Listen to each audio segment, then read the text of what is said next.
matagal na ako, peeps, naghahanap na retro gaming console na maganda for replacement sa RG35XX ko. Problema lang dito kasi mga babes, it cannot run 3D games that well. You can play some PlayStation 1 games pero kulang siya ng thumbstick sa ibaba, which we need para makalaro tayo ng 3D games. Well, I look sa other models pero na-stumble tayo dito sa isang upgraded version ng RG35XX, which is the H model. So ito mga peeps ay yung RG35XX-H na running Batocera, which is a better version than the stock OS na comes with this console. So hi, my name is Daniel Australia. Welcome to my channel. In today's video, we're going to talk about the RG35XX-H and paano ito ang naging go-to retro handheld ko, and this is the best retro handheld console to buy in 2024. So without further ado, let's get started mga peeps. So ito mga peeps ang RG35XX-H. Before natin i-open to and see the wonderful OS of Batocera, kasi ang Batocera ay mas magandang OS pa to compared sa Linux, pakita ko muna sa inyo yung mga features. So first, it has triggers na LR and R2, same dun sa RG35XX na regular. Meron siyang HDMI port na mini na pwede mo i-connect sa TV nyo para malaro nyo ito sa TV. Meron siyang DC OTG port na 2 para maka-power siya ng console. Plus, you can use this as parang controller ports. Pag meron kayo USB na controller, pwede nyo siya i-connect dito. So next ay itong isa pang OTG port na not for power pero pwede siya pang-connect ng controller na isa pa. Meron siya ditong headphone jack, LR2. At the bottom, we have the internal storage and the external storage na parang pag mag-add kayo ng games, dito kayo maglalagay. And nung speaker niya, which is para sa akin mas mahina compared sa RG35XX na regular. Kaya magtaka kayo mga peeps, baka mahina yung speaker nito. Para sa akin, dahil paglaro ka, tumatama yung speaker port sa speaker na hole niya sa kamay nyo, kaya hindi siya maganda nun. And meron siyang reset, power, and para ma-activate nyo yung menu ng console, yung search sa taas. So buksan natin and let's see. Oh wait, ito pala, may naman din yung headphone jack. Hindi pa headphone jack, parang so let us see na yung mga peeps kung paano ito i-open. So para open to, hold nyo lang ito, just the power button, and you can see ilaw siya ng green and it is now loading Batocera. So ang Batocera mga peeps ay naggastos ko sa para lagyan ng Batocera is 600 pesos sa Shopee, kasi yung base OS nito is parang walang kwenta mga peeps, to be honest. At sa Game Extreme days only sell the base na stock OS para dito. So marami siyang pwede lagyan ng games dito. For example, meron tayong Atari Lynx, Wonders 1, natin lang muna focus yan.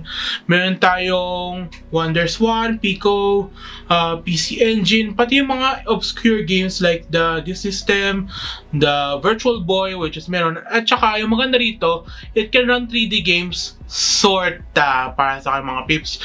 Kasi dahil sa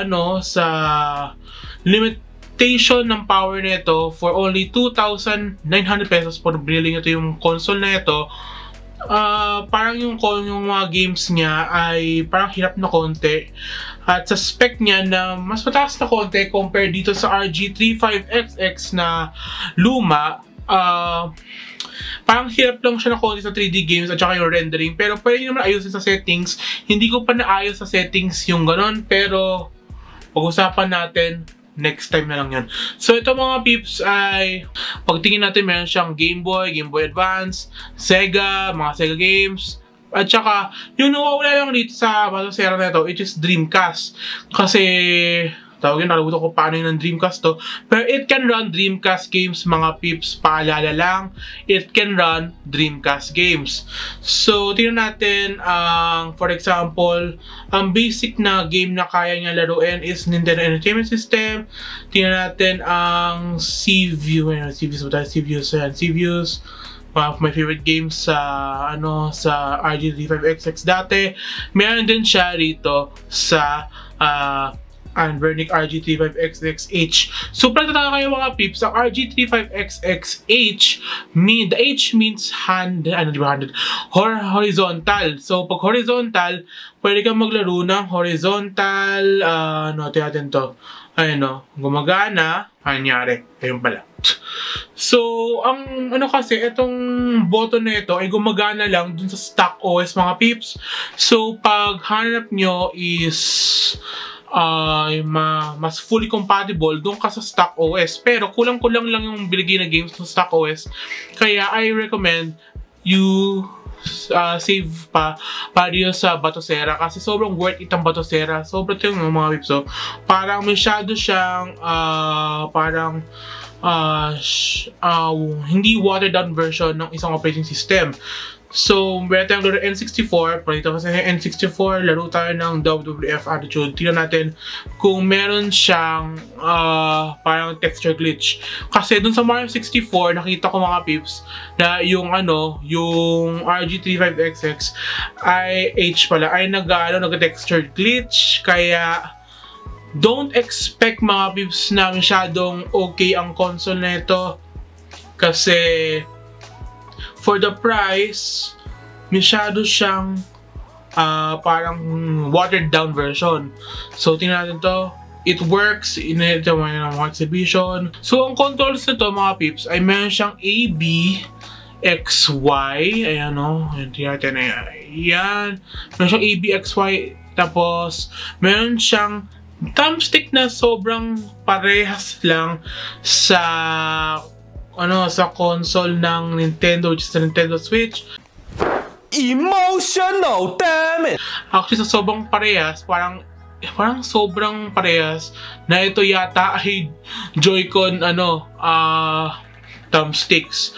So, meron din siyang D-pad, meron siyang LNR sa taas, and meron siyang speaker sa baba. So, very comfortable naman siya, pero I recommend mga peeps, pag gusto nyo bumili ng RG35XX-H pala, kailangan nyo ng grip kasi ito mga peeps, okay lang yung grip nito pero mas mapangit pa ang grip ng RG35XX-H compared sa dito sa Anbernic nito.